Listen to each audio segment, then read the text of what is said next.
Hello and welcome to Brickwork, yet another knowledge session episode. This is season 1, episode 3. Today we have a very eminent guest with us, Dr. Annapurna Neti.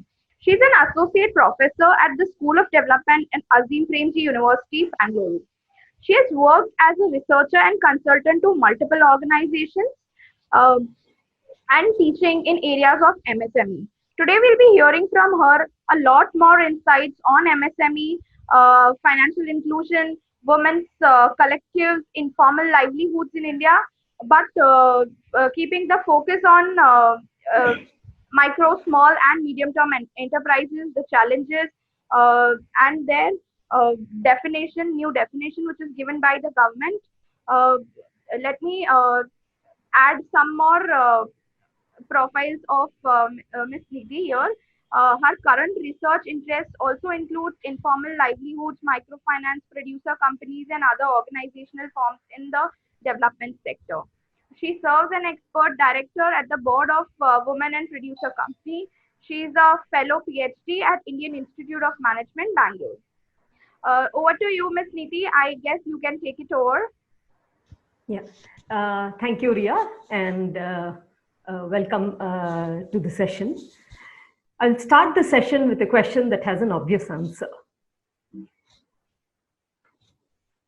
Yeah, so what do a street food vendor, a pawn shop, laundry services, and auto ancillary unit have in common? Yes, all these, wide range of enterprises and activities come under what is called as MSMEs, or micro, small, and medium enterprises. Today's session is an introductory session covering what actually these MSMEs are and why are they important in the Indian economy. What is the composition and some of the characteristics of MSMEs, and we then move on to what are the challenges faced by MSMEs, particularly during the COVID crisis. We are all aware that nearly 60% of Indian households are dependent either directly or indirectly on agriculture. But we are also aware that because of land fragmentation, low remunerative prices, high indebtedness, and low returns, there are many people who are moving out of agricultural workforce. There are also millions of youth entering the labor market every year. These are the new entrants. So all of them, the people who are moving out of agriculture and those who are entering the workforce every year, the new entrants, are looking for employment. But India had seen a conundrum of high GDP growth and low employment generation over the last 2 decades. This means that there are very few options available for people looking to take up any employment. MSMEs offer one such option to the people entering the workforce. MSMEs have been an integral part of Indian economy for several decades now.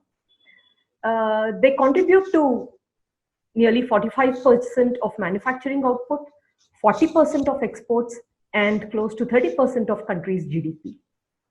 They also provide raw materials and other inputs to large industries in manufacturing and service sectors. As I just mentioned, they also help in absorbing surplus labor from agriculture. In the last 2 decades, if we see, MSME growth has actually outpaced industrial sector growth multiple times. And they have the potential to create employment at a lower capital cost. But what are these MSMEs? How do we identify or how do we define them?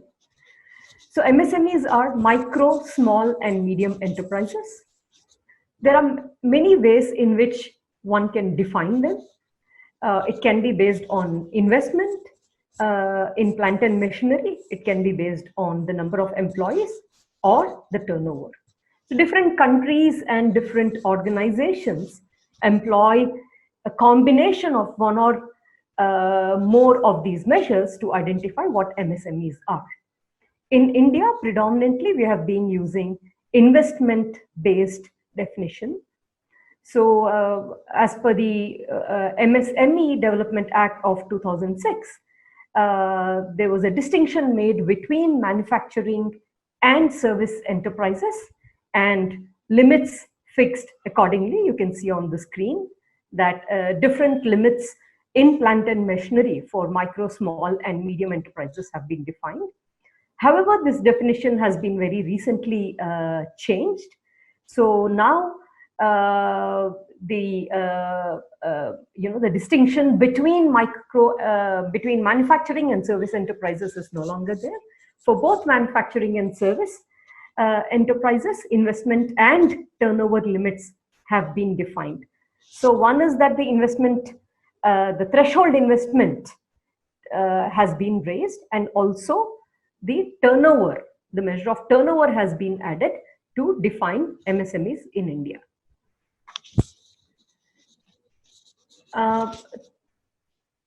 Taking a quick look at how many MSMEs are there in the country. So the NSS 73rd round identifies that there are nearly 11 crore MSMEs in India, of which 51% are in rural areas, and they account for 45% of total employment. 6.3 crore micro enterprises in the country, which constitute 99% of MSMEs. If we look at this table, we can see that, as I said, 99% are micro enterprises, and probably the remaining 1% are small and medium enterprises, which means that there is a problem of the missing middle. What is this problem? Many of the enterprises which start as micro enterprises are unable to grow and scale up to small and medium enterprises. There are various reasons and challenges. We'll look at some of them. And now with the revised definition, most of the small enterprises will also come under the micro enterprises. So there are more than 99% micro enterprises in the country today, as per the revised definition. If we look at how the MSMEs are distributed across states, top 10 states account for nearly 74% of total MSMEs in India, with Uttar Pradesh and West Bengal being the top 2 states. And looking at the sectors, retail trade accounts for large number of MSMEs in both rural and urban areas. In the manufacturing sector, we have over 6,000 products that are manufactured by MSMEs. And while we call them as MSMEs, there is a huge diversity within the sector. And this is due to the ownership structure, the geography of operation, the sector and industry in which the MSMEs operate. So let's take a closer look at what micro enterprises are, since we said that more than 99% of MSMEs are micro enterprises. Micro enterprises contribute to 97% of the employment in this sector. Most micro enterprises are own account or household enterprises. So what do I mean by household enterprises? So there is one owner from the family, and the other household members are unpaid labor working for this particular micro enterprise. And one example is that of street food vending. A street food vendor's household members, maybe spouse and maybe brothers or sister or children, they contribute to a lot of activities in terms of preparing the food, cooking the food, and cleaning the utensils and so on. Many of the micro enterprises are also operate in the unorganized or informal sector. And 20% of the proprietary enterprises which have a single owner are women owned, and majority of women owned enterprises are home based. So the women owned enterprises do not operate out of a commercial space, but these are home based enterprises. And the northeast and southern states have a higher percentage of women-owned enterprises as compared to western and northern states. Moving on to the challenges faced by MSMEs. There are multiple challenges faced by MSMEs. Some of the obvious are access to human capital, backward and forward linkages, in terms of access to input markets and access to buyers and so on. Then access to infrastructure and technology. Then challenges of delayed payments, access to formal financial services, and legal and regulatory challenges. These challenges are further amplified by the size of the enterprise, by the nature of ownership, by the sector, and the geography of operation. Looking at a few of these challenges, MSMEs not only require physical infrastructure like land, buildings, machinery, and so on, but they also need access, uninterrupted access to utilities, and not just uninterrupted, but also at a reasonable price.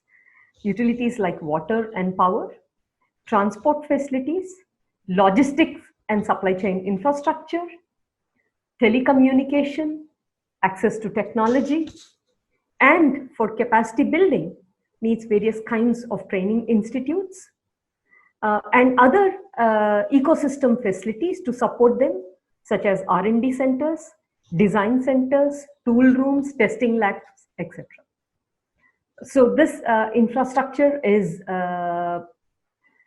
access to such infrastructure is lacking currently. Other problem faced by MSMEs is that of delayed payments. Many of the MSMEs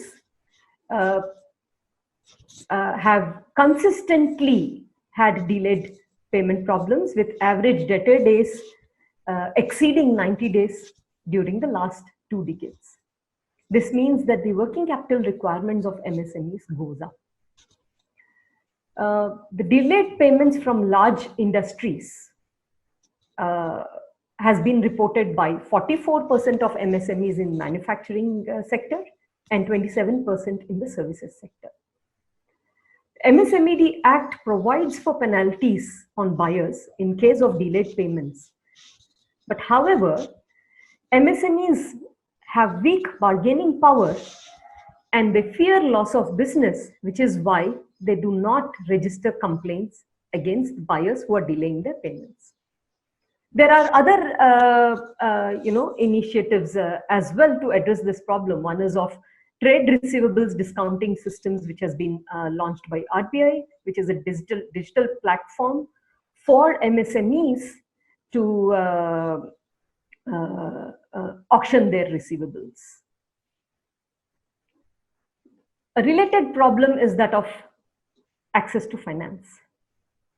One of the most critical challenges faced by MSMEs is that of access to institutional credit.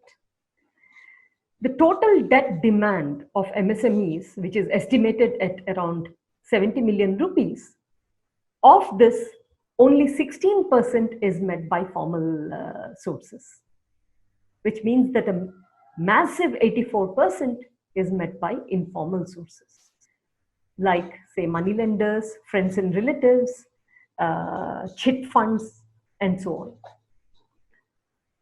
on. In the last 1 year, the credit exposure across most subsegments of MSME has witnessed a reduction. This is except for loans less than 10 lakh and loans greater than 50 crores, which means that a large portion of MSMEs requiring loans between 10 and 50 crores, there's been a reduction in credit exposure by scheduled commercial banks. The multiple reasons or why this is so. From the supply side, which is from the providers of formal financial services. One is that most MSMEs are unregistered, and there is information asymmetry because MSMEs don't usually maintain records. Therefore, the formal finance service providers perceive that they are creditworthy.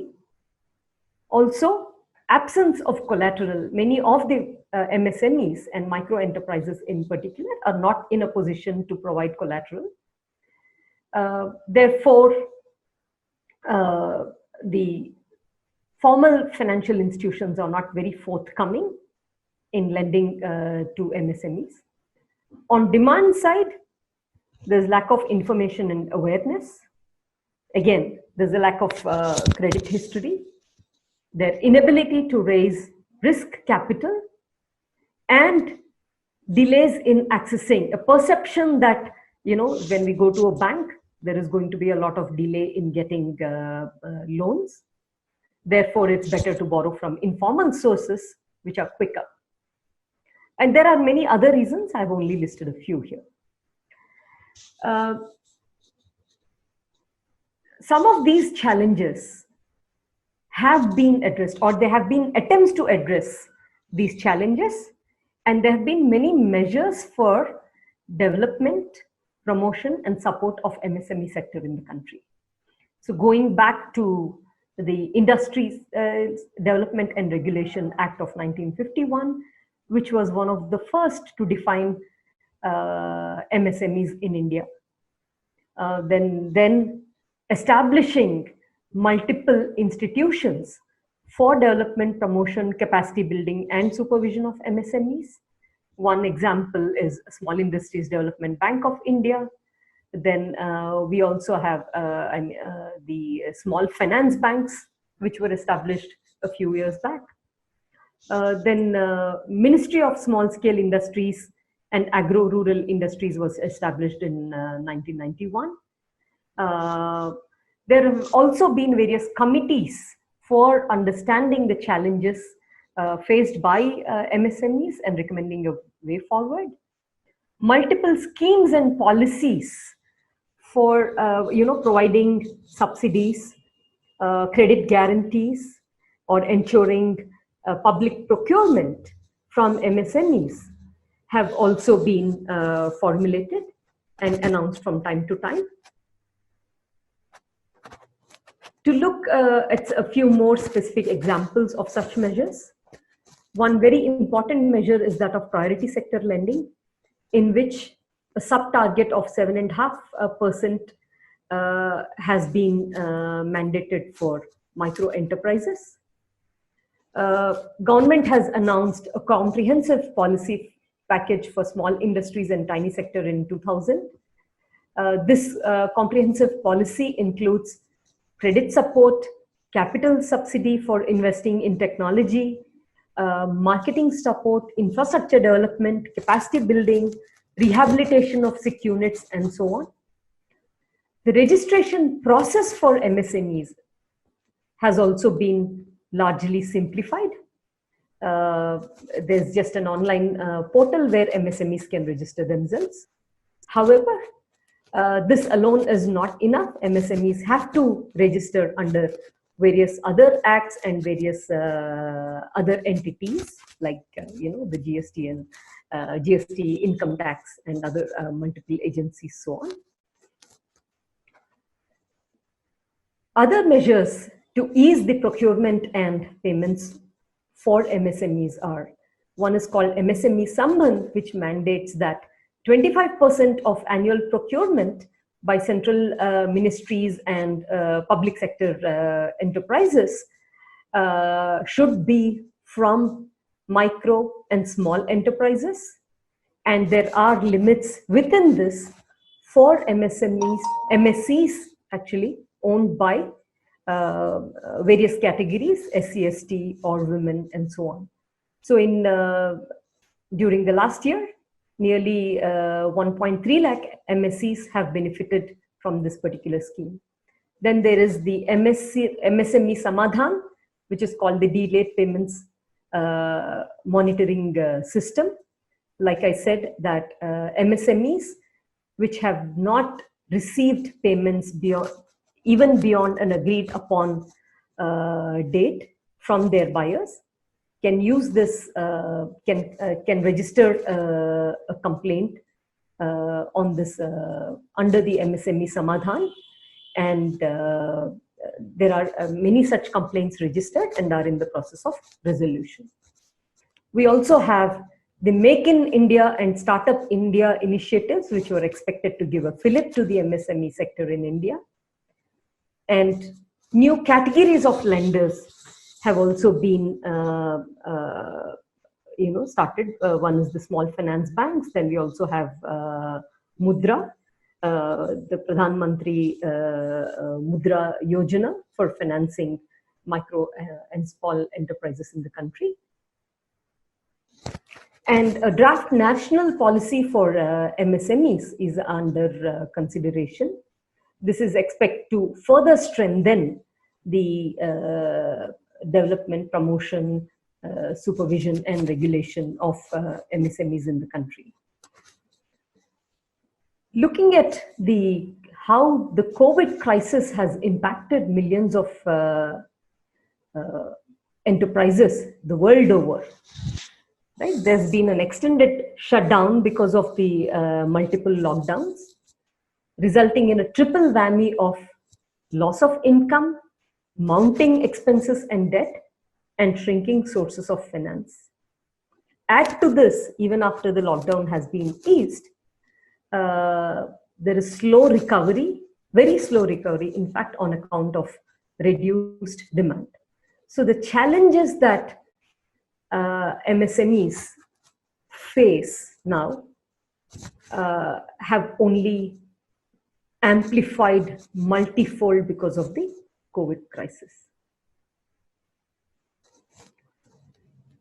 The Atmanirbhar package announced by the government for MSMEs has multiple components in terms of providing working capital, in terms of providing sub-debt to stressed MSMEs, creating a fund of funds for MSMEs, providing interest subvention of 2% for Mudra Sishu loans, which is loans less than 50,000 rupees, providing assistance of up to 10,000 crores for food micro enterprises, and a separate credit facility to street vendors, the total package of around 5,000 crores. Broadly, these relief measures also involve making funds available to NBFCs and Small Industries Development Bank of India for either direct or refinancing to MSMEs, providing larger loans to SHGs, self-help groups, providing emergency credit as personal loans or soft loans for SHG members, and this has been announced by many public sector banks, providing loans at concessional rates of interest, and restructuring of loans and rescheduling interest and working capital payments. While these relief measures are all welcome, there is no doubt that in the short term, MSMEs have been hard hit. I mean, people are postponing their consumption. For example, somebody who wants to buy a car may postpone their decision of buying a car, which means that the demand for the sales of cars goes down. And there are many MSMEs that are dependent on the automotive sector. So similarly in other sectors as well. So in the short term, the MSMEs have been hard hit. What will happen in the long term, and how will the relief measures revive the MSMEs is something that is yet to be seen. I'm giving a list of key resources that I've used in putting together this presentation. I will also be happy to answer any questions that you may have. You may send them to Ria at Brickworks. Thank you, and thank you, Brickworks, for giving me this opportunity. Thank you. Thank you so much, ma'am, for this very detailed insights on MSME. We thank you on behalf of Brickwork Ratings, and we hope to see you very soon with some more insights on maybe MSME updates, or as you mentioned about the long-term impacts on the relief measures which are being provided by the government. Probably after some time, we may just come back to you to understand how those things have been executed. Till then, yes, please take care, stay safe. See you soon. Thank you. Thank you, Ria. Thank you. Thank you.